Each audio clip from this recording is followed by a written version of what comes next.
Alright guys, so I got this at the local grocery store and I want to do a review of it. It was on sale. So this is a plant-based sausage, Italian, and if you look here it's vegan and simulated sausage, plant-based. Let's look at the back, what it's made from. Okay, so we're going to do a quick taste test of this. So that's how you cook it. Okay, technically, you know, I'm going to tell you, because they've already been processed, there actually isn't any raw ingredients, so when you cook it, you don't really have to cook it. So anyways, let's get a look at this. So it's made of tofu, and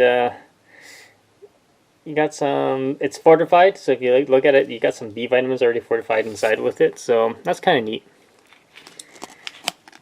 Here's the nutrient panel if you guys want to read it, pause it. So yeah, so I'm going to open this up and then we're going to cook it up and I'll do a quick taste test, so stay tuned guys. Alright guys, here it is, all done up, it's all cooked, so I tore it up.